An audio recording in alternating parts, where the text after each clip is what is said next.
মই পোনপ্ৰথমে আপোনালোকক ধন্যবাদ জনাব বিচাৰিছোঁ যে আপোনালোকে আজি আমাক এই প্লেটফৰ্মটো দিছে, এই সুবিধাকণ দিছে যে আমি দেশৰ ভাৰতৰ হিতত যাতে কাম কৰিব পাৰোঁ। মই বহু বছৰ ধৰি এটা ৰাজনৈতিক দলৰ লগত জড়িত হৈ আছিলোঁ। মই বহুখিনি কাম কৰিছিলোঁ তৃণমূল পৰ্যায়ৰ পৰা আৰম্ভ কৰি যিমানখিনি কৰিব পাৰোঁ, আৰু সেই দলটোত থাকি পেলাই অনুভৱ কৰিলোঁ যে যিটো দল মোৰ পিতৃয়ে কৰিছিলে, মোৰ ককা দেউতাই কৰিছিলে, সেই দলটো, সেই দলৰ আইডিয়লজি কিন্তু আজি নাই। সেই দল আজি এজন ব্যক্তিৰ আশে পাশে ঘূৰি ফুৰে, আৰু ৰাহুল গান্ধীৰ কেনেধৰণে ব্ৰেণ্ডিং হ'ব পাৰে, ৰি-ইমেজিং হ'ব পাৰে, সেইটোৱে চিন্তা কৰে। তো সেই পুৰণা মহাত্মা গান্ধীৰ আইডিয়লজি থকা দল হৈ থকা নাই। 10 মাহ ধৰি মই কোনো ৰাজনৈতিক দলত নাছিলোঁ, কিন্তু মই শিৱসাগৰত মোৰ ৰাইজৰ লগতে আছিলোঁ। যেতিয়া ভাৰত জোড়ো ন্যায় যাত্ৰা অসমত সোমালে আমগুৰিৰ পৰা, সেই সময়ত আমাৰ তৃণমূল পৰ্যায়ৰ কৰ্মীসকলৰ লগত আমি বাট চাই আছিলোঁ যে সেইদিনাখন আমি ন্যায় পাম।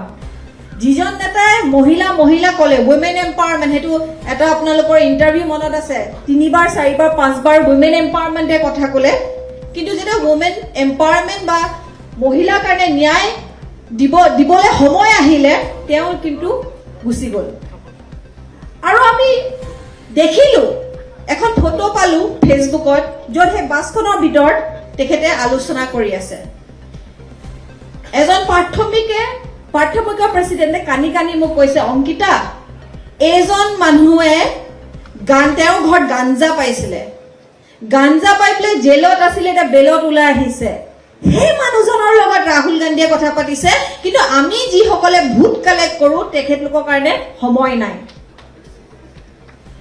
আৰু তেতিয়া আমাৰ সকলো নেতা কৰ্মীসকলে সিদ্ধান্ত ল'লে, আমাৰ সকলো ৰাইজৰ লগত, আমি যেতিয়া গাঁৱৰ ৰাইজৰ লগত বহিলোঁ, আমি সিদ্ধান্ত ল'লোঁ, আমি দেখিছোঁ কেনেধৰণে যুৱচামৰ নিবনুৱা সমস্যা সমাধান কৰিবলৈ আমাৰ সন্মানীয় মুখ্যমন্ত্ৰী ডাঙৰীয়া হিমন্ত বিশ্ব শৰ্মাই সদায় আগভাগ লয়। আগতে নৰ্থ ইষ্টৰ কথা নকয়, অসমৰ কথা নকয়, কিন্তু হিমন্ত বিশ্ব শৰ্মা ডাঙৰীয়াৰ নেতৃত্বত আজি বিহু কওক, অসম কওক, জিলিকি উঠে নেশ্যনেল মিডিয়াত, ইণ্টাৰনেশ্যনেল মিডিয়াত। সেই পদক্ষেপবোৰ লৈছে আমাৰ সন্মানীয় মুখ্যমন্ত্ৰী ডাঙৰীয়া। অৰুণোদয় আঁচনি কওক, ক'ত 850 টকাৰ পৰা আৰম্ভ হৈছিল, এতিয়া 1250 টকালৈ গ'ল।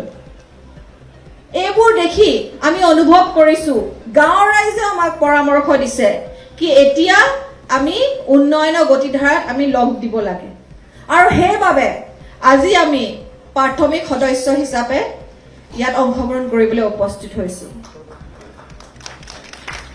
আজি আমাৰ লগত আমগুৰি জিলা পৰিষদ আহিছে, লিপি দত্ত, খনামুখৰ এপি মেম্বাৰ আহিছে মুনমি বৰা, ব্লক কংগ্ৰেছৰ প্ৰাক্তন সভাপতি আহিছে, জকাইচুক জিলা পৰিষদৰ প্ৰাক্তন সভাপতি আহিছে পংকজ ভৰালী ডাঙৰীয়া, মণ্ডলৰ সভাপতি আহিছে, আমাৰ মহিলাৰ সভানেত্ৰী আহিছে, যুৱ কংগ্ৰেছৰ দায়িত্বৰ পৰা আজি অব্যাহতি লৈ আমাৰ যুৱ সতীৰ্থসকল আহিছে।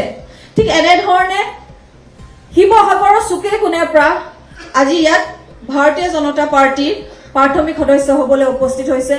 মই আপোনালোকৰ পৰা আশীৰ্বাদ বিচাৰিছোঁ, মই আপোনালোকৰ পৰা আশা কৰিছোঁ যে মোক আপোনালোকে দিহা পৰামৰ্শ দি পেলাই আগবঢ়াই নিব, মোক কাম কৰিবলৈ শিকাব, আৰু কিবা যদি ভুল ক্ষতি হয় মোক ক্ষমা কৰিব।